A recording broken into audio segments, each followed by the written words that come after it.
திருவள்ளூர் மாவட்டம் பொன்னேரியை அடுத்த ஆண்டார்குப்பத்தில் நடைபெற்று வரும் அரசு விழாவில் முதலமைச்சர் மு.க.ஸ்டாலின் கலந்து கொண்டு பல்வேறு முடிவுற்ற பணிகளை திறந்து வைத்தும் புதிய திட்டப்பணிகளுக்கு அடிக்கல் நாட்டியும் 357 கோடியே 43 லட்சம் ரூபாய் மதிப்பிலான நலத்திட்ட உதவிகளை பயனாளிகளுக்கு வழங்கியும் உரையாற்றி வருகிறார். அந்த நேரலையை பார்த்துக் கொண்டிருக்கிறோம்.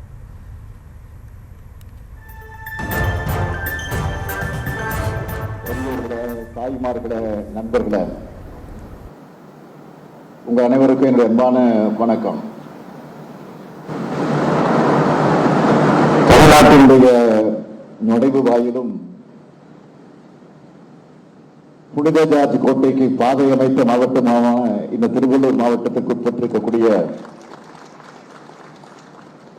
பொன்னேரியிலே நடைபெறக்கூடிய அரசு விழாவில் பங்கெடுத்து உரையாற்றுவதிலே நான் மிகுந்த மகிழ்ச்சி அடைகிறேன். இந்த அரசு விழாவை மிக சிறப்பாக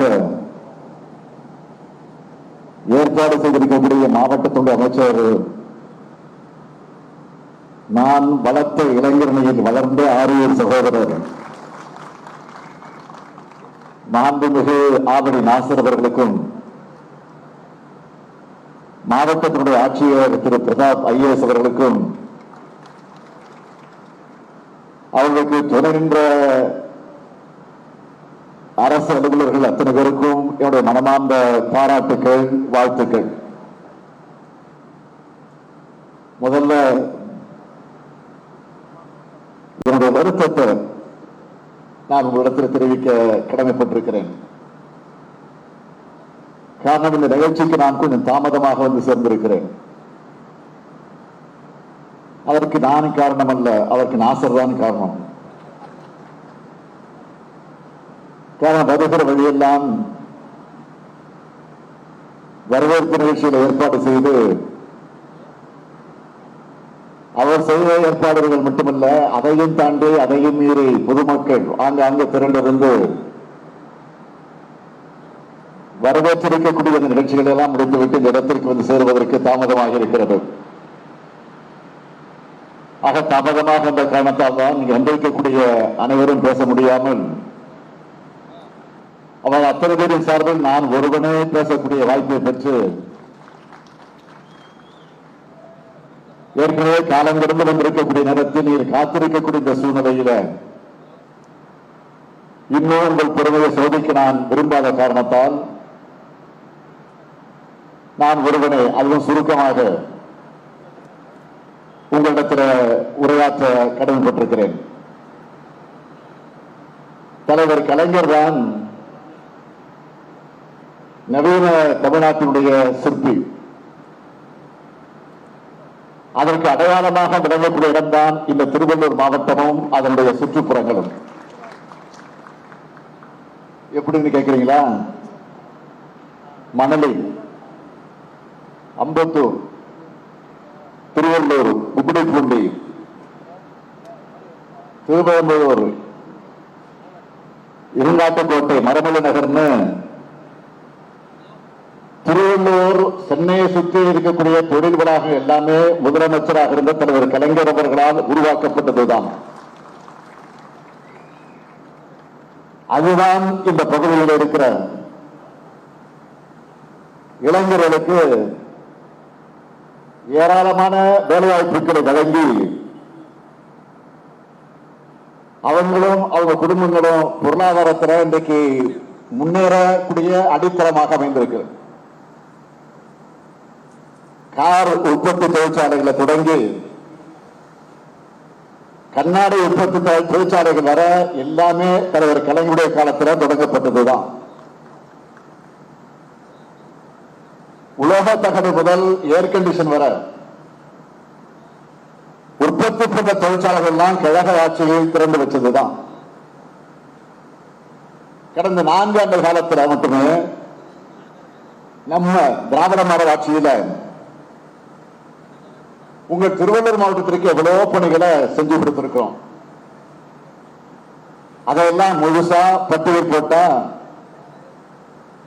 இன்னும் 1 மணி நேரம் அதற்கு நேரம் தேவைப்படும். அதனால சிலவற்றை மட்டும் தலைப்புச் செய்திகளா நான் சொல்ல விரும்புகிறேன். எண்ணூர் சிறப்பு பொருளாதார மன்றத்தில் அனல் மின் நிலைய பணிகள் 18,000 கோடி ரூபாய் மதிப்பீட்டில் நடைபெற்று வருது. 16,000 கோடி ரூபாய் மதிப்பீட்டில் சென்னை மெட்ரோ ரயில் பணிகள் இப்போ பட்டாபிராம் வர நீடித்து தரப்பட்டிருக்கு. குத்தம்பாக்கத்தில் புதிய பேருந்து நிலையம், திருத்தணியில புதிய பேருந்து நிலையம், திருவள்ளூர்ல புதிய பேருந்து நிலையம், மாநல்லூர்ல மின்வாகன பூங்கா, திருவச்சூர்ல கடற்கரை மேம்பாட்டு பணிகள், திருவச்சூர் குப்பத்தில் 200 கோடி ரூபாய் மதிப்பீட்டில் புதிய மீன்பிடி துறைமுகம், பூந்தமல்லியில அதிநவீன திரைப்பட நகரம், கவரப்பட்ட சத்தியவீடு சாலை பணிகள், திருவள்ளூர் வணக்கமம் சாலை 4 வழி சாலை ஆகப்போகுது. 60 சிறு பாலங்கள் அமைக்கப்பட்டிருக்கு. பொன்னேரி கவரப்பட்ட இடையே ரயில்வே மேம்பாலம், திருவள்ளூர்ல அறிவுசார் நகரம், திருத்தணி அரசு மருத்துவமனை தரம் உயர்த்தப்படுவது, சின்ன நலங்கூர் உயர்மட்ட பாலம், இந்து சமய அறநிலையத்துறை சார்பில் 173 கோடி ரூபாயில பெரியபாளையம் பவானி அம்மன் கோயில் திருப்பணிகள், 183 கோடி ரூபாயில திருத்தணி சுப்பிரமணிய சுவாமி கோயில் திருப்பணிகள்,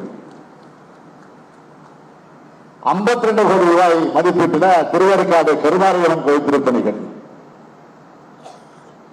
18 கோடி ரூபாயில சிறுவாதிரி பாலசுப்ரமணியசாமி கோயில் திருப்பணிகள், அம்பத்தூர்ல தொழிலாளர் தங்கும் விடுதி,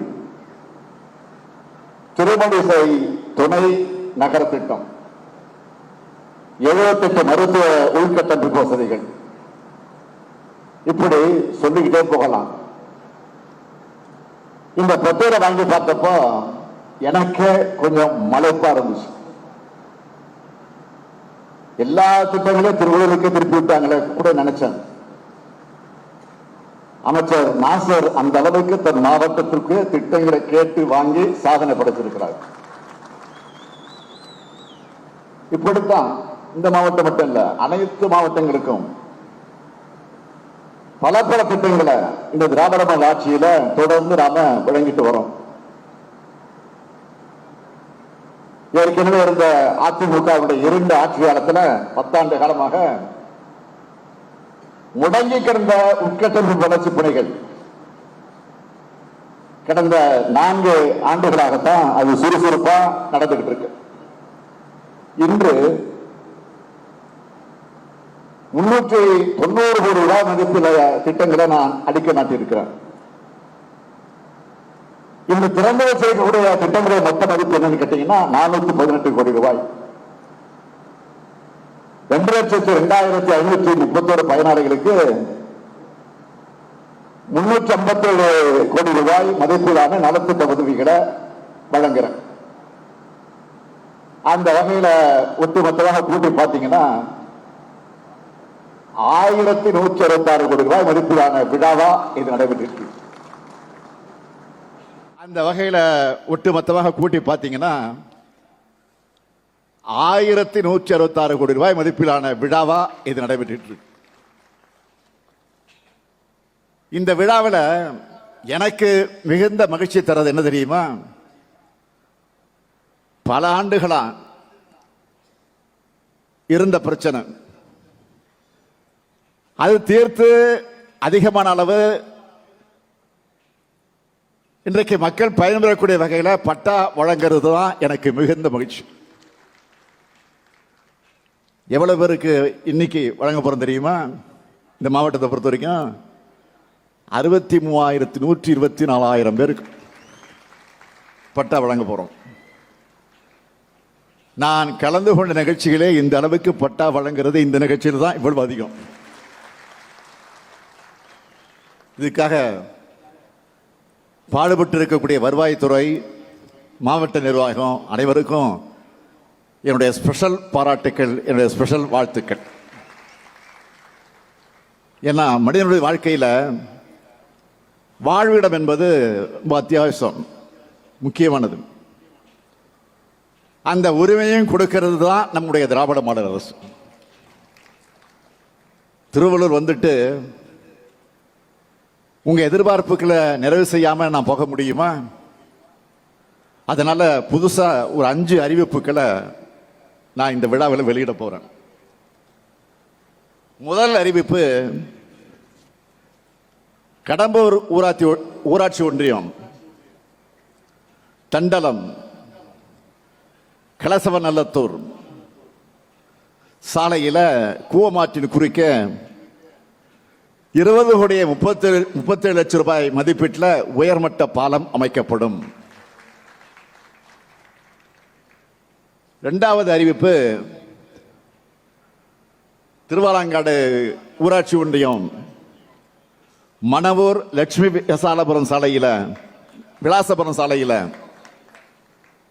கொசஸ்தலையாறு ஆற்றின் குறுக்க 23,47 லட்சம் ரூபாய் மதிப்பீட்டில் உயர்மட்ட மேம்பாலம் அமைக்கப்படும். மூன்றாவது அறிவிப்பு, திருவள்ளூர் ஊராட்சி ஒன்றியம் காக்கலூர் ஊராட்சியில் தாமரை குளம் மேம்படுத்தக்கூடிய பணிகள் 2,27 லட்சம் ரூபாய் மதிப்பீட்டில் நமக்கு நாமே திட்டத்தின் கீழ் அது மேற்கொள்ளப்படும். நான்காவது அறிவிப்பு,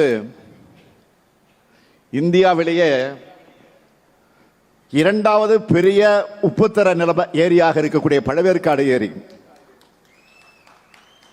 பறவைகளுக்கான முக்கிய வாழ்விடமாகவும் சுற்றுலா தலமாகவும் விளங்கி வருது. இந்த பகுதியில்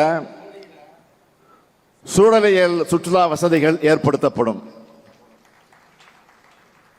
மேலும் அங்கு இருக்கக்கூடிய வைரவன் குப்பம் மீனவ கிராமத்தில் மீனவருடைய பயன்பாட்டிற்காக வலை பின்னும் கூடம் அமைத்து தரப்படும்.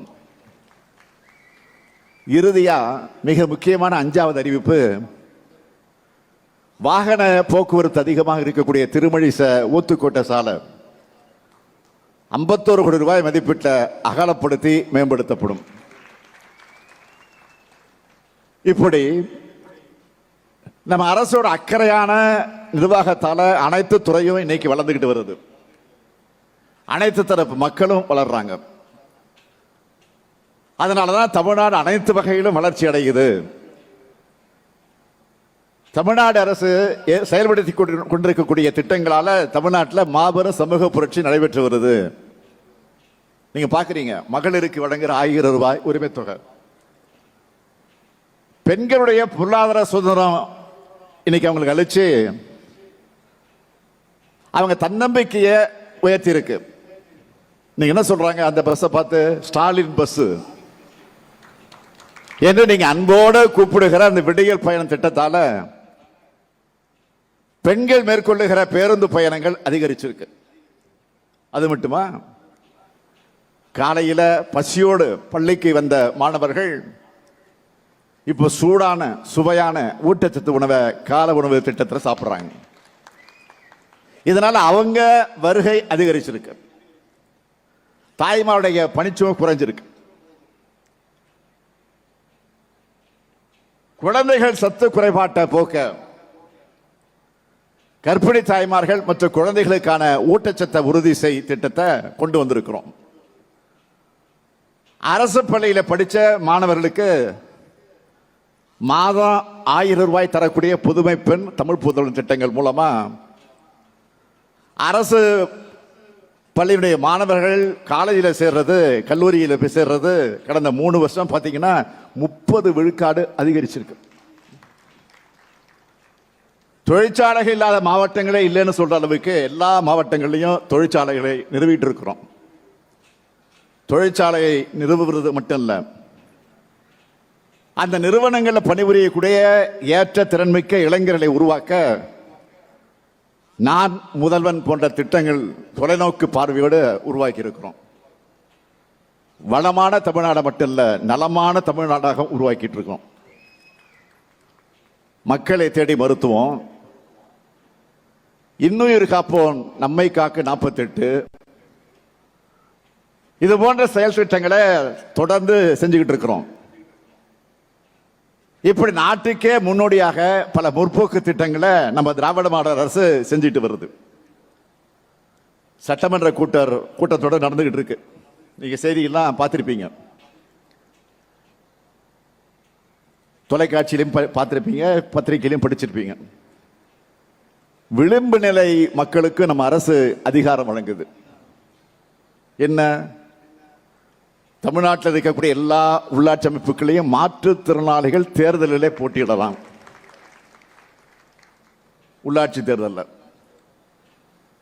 நேரடியா உறுப்பினராக ஒரு சட்டத்தை அறிமுகப்படுத்தியிருக்கேன். இதனால உள்ளாட்சி அமைப்புகள்ல 15,000க்கும் மேற்பட்ட மாற்றுத்திறனாளிகளுடைய குரல் ஒலிக்க போகுது தமிழ்நாடு முழுக்க. இப்படி நம்ம ஆட்சியில தன்னம்பிக்கையும் வளர்ந்திருக்கு, தமிழ்நாடு வளர்ந்திருக்கு. இதைத்தான் சிலரால பொறுத்துக்க முடியல. ஆட்சி மேல நியாயமா எந்த குறையும் சொல்ல முடியாம அவதூறு பரப்பிட்டு இருக்கிறாங்க. இப்போ சட்டம் ஒழுங்கு, அரசு நிர்வாகம் எல்லாத்திலையும் தமிழ்நாடு சிறப்பாக செயல்படுது. செயல்படுற காரணத்தினால தான் எல்லா தரவுகளையும் தரவரிசையிலையும் தெளிவா இன்னைக்கு நம்ம பார்க்கிறோம். ஆனா தமிழ்நாட்டில் இருக்கிற சில எதிர்க்கட்சிகள் பொறுப்பான எதிர்க்கட்சிகளாக நடந்துக்காம தமிழ்நாட்டுக்கே எதிரி கட்சிகள் மாதிரி செயல்படுறாங்க. அவங்க எண்ணம் என்ன? தமிழ்நாட்டுக்கும் தமிழ்நாட்டு மக்களுக்கும் துரோகம் இழைக்கக்கூடிய கூட்டத்தோடு உறவாடி தமிழ்நாட்டை அடகு வைக்கணும். இதுதான் அந்த சந்தர்ப்பவாதிகளோட ஒரே எண்ணமா இருக்கு. திமுகவை பொறுத்த வரைக்கும் நீட் தேர்வை எதிர்க்கிறதா இருந்தாலும்,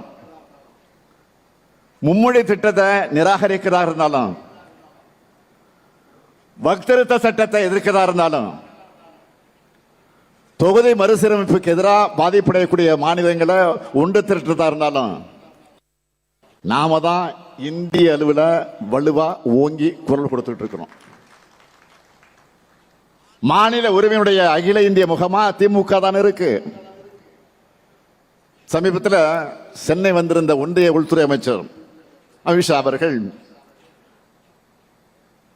நாம கேட்பதற்கெல்லாம் பதில் சொல்லாம திசை திருப்புவதற்காக இதையெல்லாம் நாம் பேசிக் கொண்டிருக்கிறோம் என்று பேசினார். அதாவது நாம திசை திருப்புறோமா இதெல்லாம் பேசி அப்படின்னு யார் சொல்றா? ஒன்றியத்திலிருந்து வந்த உள்துறை அமைச்சர் அமித்ஷா அவர்கள் சொல்லிட்டு போயிருக்காரு.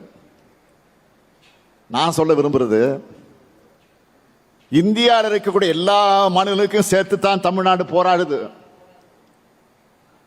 மாநில உரிமையை கேட்கிறது தப்பா?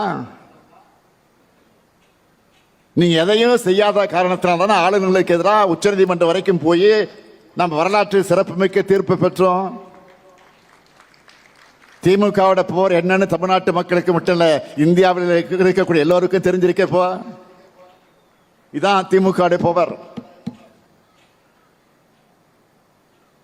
உண்மை இப்படி இருக்க திசை மாறி சென்று கொண்டிருப்பவர்கள் திசை காட்டிகளாக இருக்கிற எங்களை பார்த்து திசை புலம்ப வேண்டாம். நான் கேட்பது, மாண்புமிகு ஒன்றிய உள்துறை அமைச்சர் அமித்ஷா அவர்களை நீட் தேர்வில் விளக்கு தருவோம்னு உங்களால் சொல்ல முடியுமா? இந்தியை திணிக்க மாட்டோம்னு உங்களால் உறுதியளிக்க முடியுமா? தமிழ்நாட்டுக்கு இவ்வளவு சிறப்பு நிதியை கொடுத்திருக்கிறோம்னு பட்டியல் போட முடியுமா? தொகுதி மறுசீரமைப்பால தமிழ்நாட்டோட பிரதிநிதித்துவம் குறையாதுன்னு வாக்குறுதி கொடுக்க முடியுமா? நாங்க செய்யறது திசை திருப்பல்னா இதுக்கெல்லாம் தெளிவான பதில தமிழ்நாட்டு மக்களுக்கு ஏன் நீங்க கொடுக்கல? அடுத்து கொஞ்ச நாளைக்கு முன்னாடி தமிழ்நாட்டுக்கு நம்முடைய மாண்புமிகு பிரதமர் அவர்கள் வந்தார்கள். ராமேஸ்வரத்துக்கு வந்தார்கள், ராமநாதபுரம் மாவட்டத்துக்கு வந்தார்கள், பாலத்தை திறந்து வைக்க வந்தார்கள். வரட்டும், அதை நாங்கள் விமர்சிக்க விரும்பல. ஆனா என்ன பேசிட்டு போனாருங்க? எவ்வளவு கொடுத்தாலும் இங்க அழுகுறாங்க, எவ்வளவு நிதி கொடுத்தாலும் நம்ம அழுகுறோமா அப்படின்னு பேசிட்டு போயிருக்காரு. நான் மிகுந்த அடக்கத்தோடு மரியாதையோடு மாண்புமிகு பிரதமருக்கு நினைவுபடுத்த விரும்புவது, ஒன்றிய அரசிடம் கையேந்தி நிற்க மாநிலங்கள் பிச்சைக்காரர்களான்னு யாரு? நீங்க கேட்டது, நீங்க சொன்னது. அதனால்தான் நினைவுபடுத்துறேன். குஜராத் முதலமைச்சராக மோடி அவர்கள் இருந்தப்போ நீங்க பேசுனது என்ன? குஜராத் மாநிலத்தினுடைய முதலமைச்சர் வந்தப்போ ஆளுநர்கள் மூலமாக தனி ராஜாங்கம் பண்றாங்க. யாரு? மோடி பேசுறாரு. எப்போ? குஜராத் முதலமைச்சராக இருந்தப்போ. எதிர்கட்சி ஆளும் மாநிலங்களுக்கு ஒன்றிய அரசு நிதி வழங்குறதுல பாரபட்சம் காட்டுதுன்னு புகார் சொன்னார். யாரு? மோடி அவர்கள். இப்போ நாங்க கேட்டா மட்டும் அழுறாங்கன்னு சொல்றது எந்த வகையில் நியாயம்? நான் கேட்பது அழுகை அல்ல, அது தமிழ்நாட்டினுடைய உரிமை. நான் அழுது புலம்பரணும் இல்ல, ஊர்ந்து போய் யார் காலையும் விடறவனும் இல்ல. உறவுக்கு கை கொடுப்போம், உரிமைக்கு குரல் கொடுப்போம். யார் கத்துக் கொடுத்தா? நமக்கு யார் சொல்லிக் கொடுத்தா? நம்முடைய தலைவர் கலைஞர். அவருடைய வழித்தடத்தில் பயணிக்கிறவன் நான். அதுக்கு அடையாளம் தான் இந்தியாவில் எந்த மாநில அரசு செய்யாத வகையில் நீதியரசர் குரியன் ஜோசப் தலைமையில் அங்க அமைச்சிருக்கக்கூடிய மாநில சுயாட்சி குழு எப்படி தலைவர் கலைஞர் அவர்கள் ஆகஸ்ட் 15 விடுதலை நாள் அன்று மாநில முதலமைச்சர்கள் தேசிய கொடியை ஏத்துகிற உரிமையை எல்லா மாநிலத்துடைய முதலமைச்சர்களுக்கு பெற்று தந்தாரோ, அந்த மாதிரி இந்த குழுவினுடைய மூலமாக அனைத்து மாநில நியாயமான உரிமைகளையும் நாங்கள் பெற்று தருவோம். மாநிலங்கள் சுயாட்சி பெற்றவையா இருந்தாதான் இங்க உங்களுக்கு இங்க இருக்கக்கூடிய மக்களுக்கு தேவையானதை செய்ய முடியும். இதைத்தான் நான் சட்டமன்றத்தில் சொன்னேன். ஒரு தாய்க்கு தன் குழந்தைக்கு என்ன தேவைன்னு தெரியும்.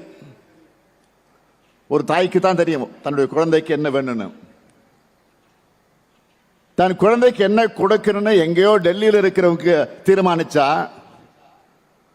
அந்த தாய் பொங்கி எழுவாள் அப்படின்னு சட்டமன்றத்தில் நான் பதிவு பண்ணேன். ஒன்றிய பாஜக அரசு எல்லா வகையிலும் நமக்கு தடை ஏற்படுத்துறாங்க. எப்படியெல்லாம் தமிழ்நாட்டு வளர்ச்சிக்கு குடைச்சல் கொடுக்க முடியும்னு யோசிச்சு எல்லா அனுபவத்திலையும் அதை பண்ணிக்கிட்டு இருக்கிறாங்க. ஆனா இது எல்லாத்தையும் மீறி ஒன்றிய அரசே வெளியிடக்கூடிய எல்லா தரவரிசையும் எல்லா புள்ளி விவரங்களையும் நம்ம தமிழ்நாடு தான் முதன்மை இடத்தை மீண்டும் மீண்டும் பிடிச்சுக்கிட்டு இருக்கு. இதுக்கு காரணம் என்ன? நம்முடைய திறமையான நிர்வாகம்.